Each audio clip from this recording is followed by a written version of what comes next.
Well, clearly, work has begun, just as we have heard the INEC chairman say. And, of course, as he has also said, it's historic. We are never going to have the last of firsts happening. And this is the first time we're having the second term for an INEC chairman in the country. Well, how significant is this, and how helpful is it going to be in the entire scheme of things as far as our elections or electoral process is concerned? Mr. Clement Nwankwo joins us this morning virtually. He is the Executive Director of Policy and Legal Advocacy Center. He is also convener of Civil Society Room. Thank you for joining us this morning, Mr. Nwankwo. Well, it's historic. It's a first. Is this significant to you? How significant is it? Thank you very much. First, to correct, I served out my term as convener of the Situation Room more than 3 weeks ago, and Esther Uzoma is now the new convener of the Nigerian Civil Society Situation Room. Secondly, I think that going towards 2023, it is significant because you will be having an INEC chairman who will have no need to bother about a reappointment. Under the laws, an INEC chairman can only be reappointed once, and here that once has been achieved. And I think it's significant. First of all, there were issues with the 2019 general elections, and we complained about it, we protested it, we said that it did not meet the thresholds for credible elections, and that remains the position of the Situation Room groups. But going ahead, I think that lessons have been taken. I think we have communicated, and a lot of observers did communicate their concerns about the 2019 elections. And we know that there has been a lot of conversations, a lot of review of the 2019 general elections. INEC has done so under the new present chairman. And I think lessons have been taken. People have spoken to each other. People have understood where the shortcomings were. And looking forward, we know that it is important and significant that you have an experienced chairman of the Electoral Commission who has learned the ropes, who has understood a lot of what the criticisms were of the 2019 general elections. And we've seen some improvements with off-cycle elections that have taken place. Particularly the elections in Edo and Ondo, we have seen some improvements. And we believe that looking forward, with an experienced chairman, with an experienced commission, there will be significant changes. But it's also important not to overlook the fact that there are national commissioners in the commission who have experience and who have tenures that are due. And I'm looking particularly also at the fact that there are women national commissioners whose tenures have expired, who may not have been renominated, which is quite worrying. You cannot have a commission where you do not have a significant number of women in its membership. And I am worried that with respect to some of the positions which women occupied in the commission, that they have not been renominated. I think this is unacceptable, and the commission and the government needs to review some of the new nominations that have been made to ensure that women who have experienced elections, who are in the commission, are renominated back to the commission. Well, what you have just said now, Mr. Nwankwo, indicates that perhaps there are some other workings in the engine of our electoral system that many people do not see. And you've just cited the fact that there are national electoral commissioners that may or may not have been reappointed.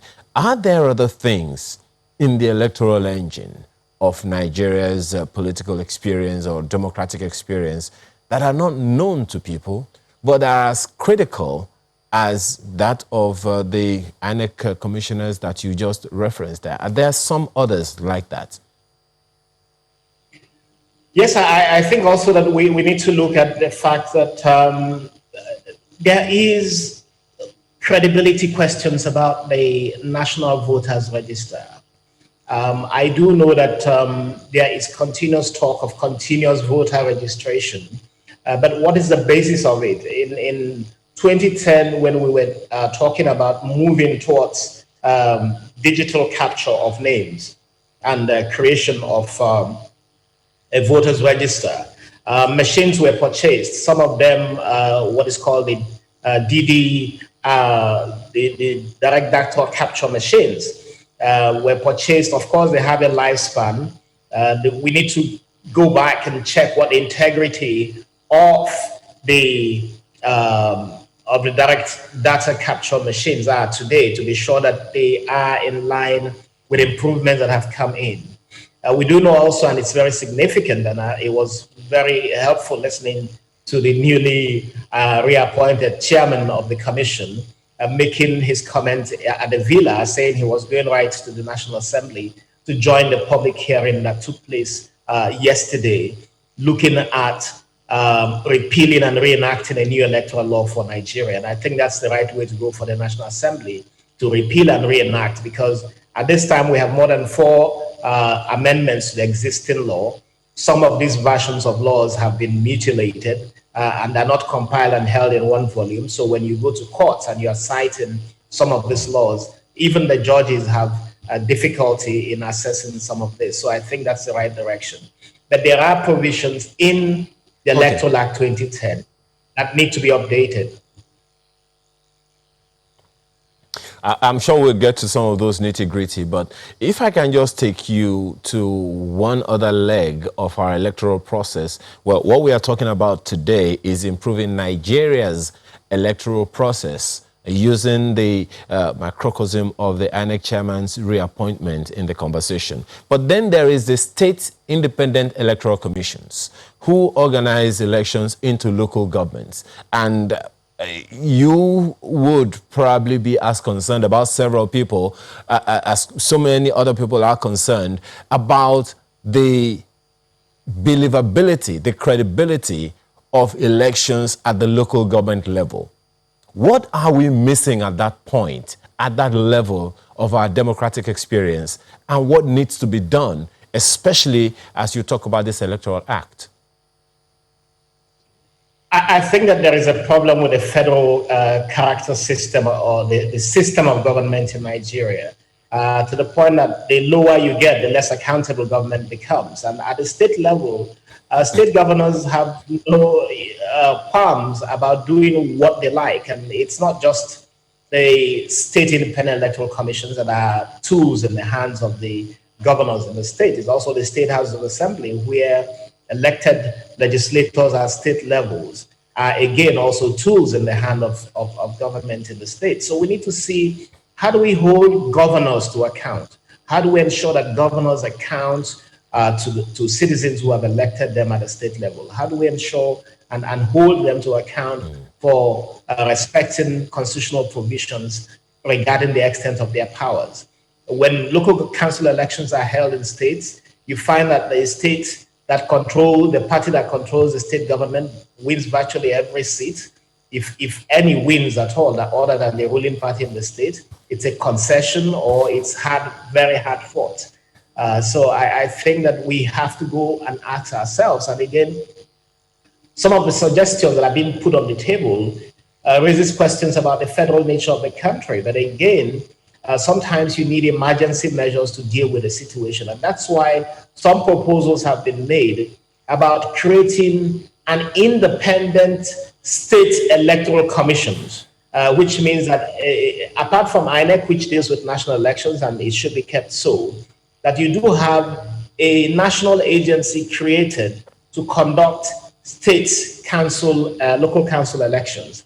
And these body would be independent, would have nominations from the various states, but also independent persons who would be in this commission and who would conduct elections around the states such that they are not under the influence of a governor, with sufficient provisions made to fund them away from the governor, but also to guarantee their independence. And unless this is done, you're not going to see a situation where governors respect the independence of electoral commissions in the states. Forgive me, Mr. Nwankwo, but it would suggest that perhaps there is some law somewhere or some unwritten code that puts the state independent electoral commissions under the governor of the state. Is there such a thing?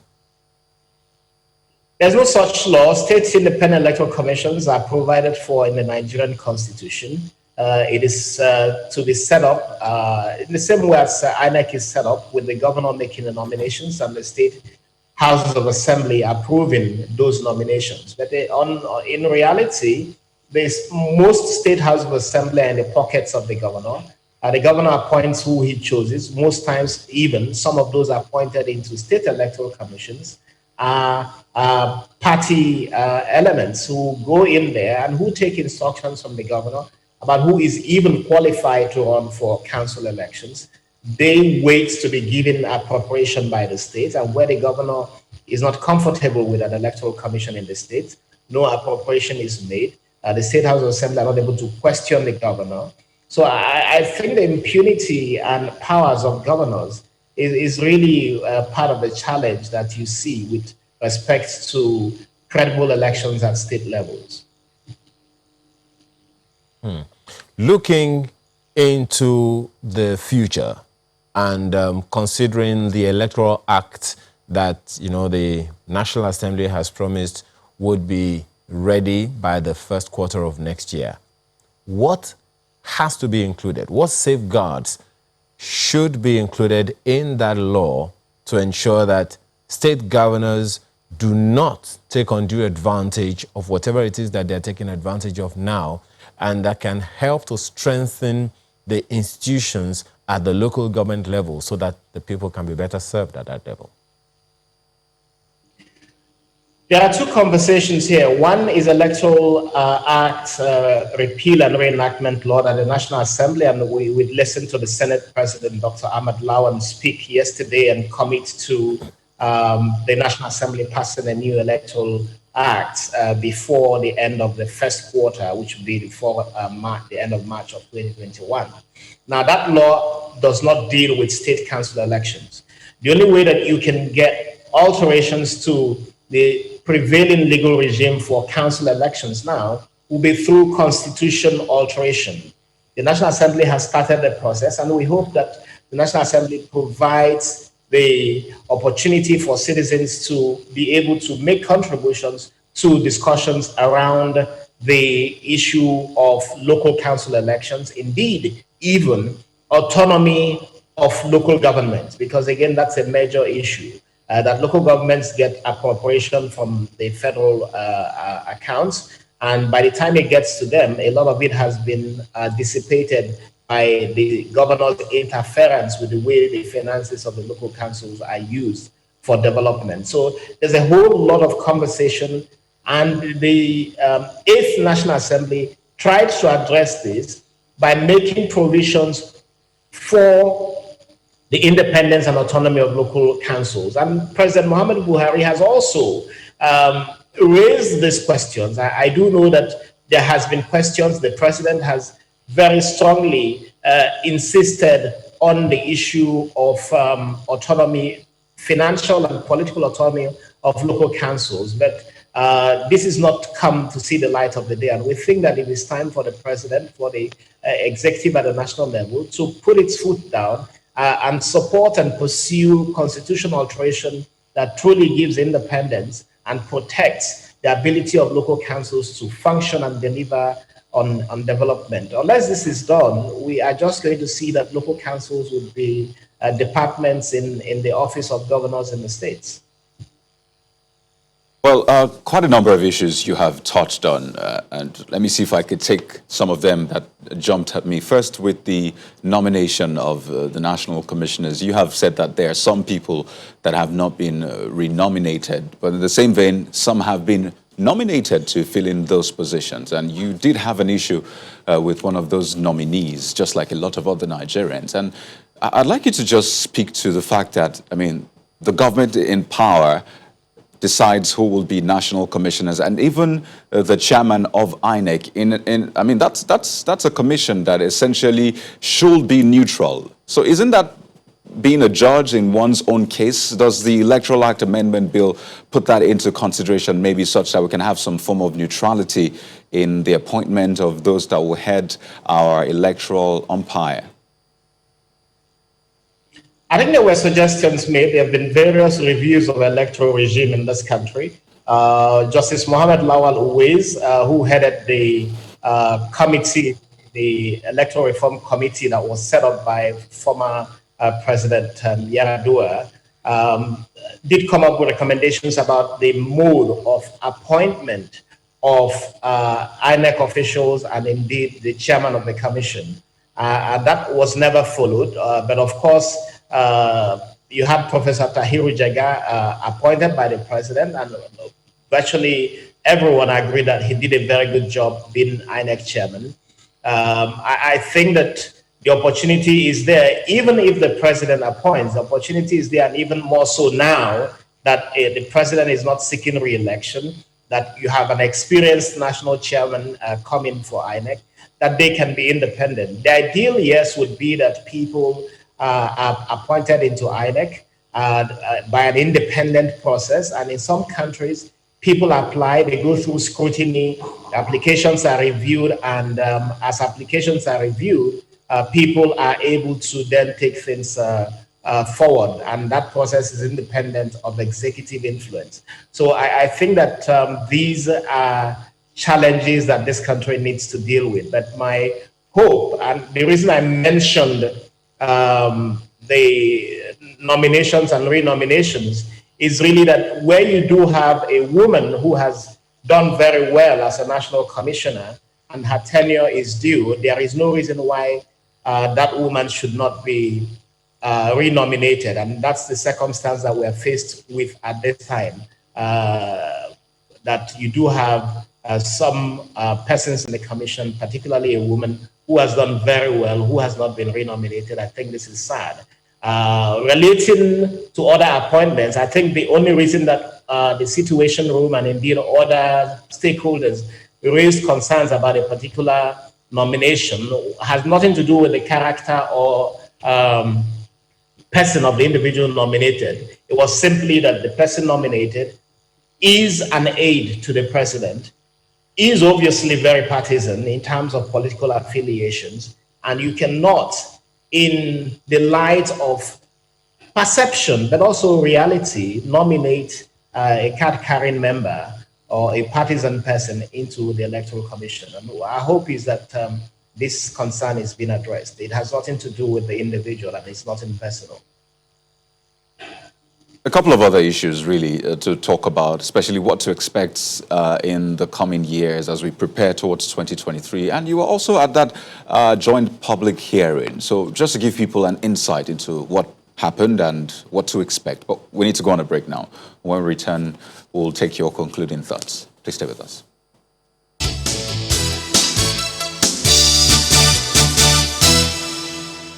Welcome back. Well, Mr. Nwako, you were at that joint public hearing by the National Assembly regarding the Electoral Act Amendment Bill. And, you know, for a lot of Nigerians who were not there, looking at the provisions, if I could say, updates to the law, would you say they constitute the silver bullet we need to end electoral malpractice and all the discrepancies we have seen so far in our electoral process?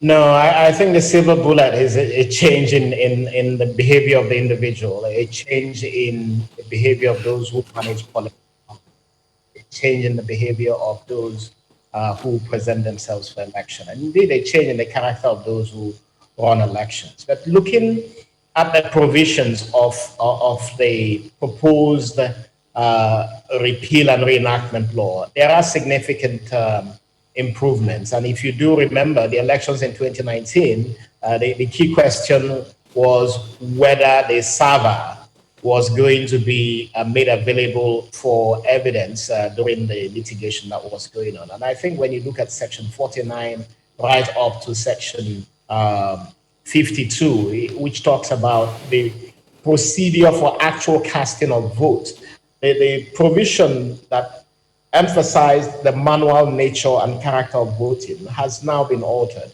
and it provides clearly that you could introduce a lot of technology and not just the question of using the thumb printing card reader machines or even electronically creating a voters register, but it even has a latitude of expanding. And indeed, the commission has been talking about electronic voting. I don't know how quickly we get there, and we need to be very cautious, but I think it's so very important that we are already talking and have seen the implementation of a factor in this, which is the direct transmission of results from polling units to a central capture point. I think all of these means of capturing evidence, but not forgetting the importance of the paper trail, would help to improve our elections. I think also given, and again, the draft bill, I hope, and we do know that the committees are looking at wide consultations, and we hope that these consultations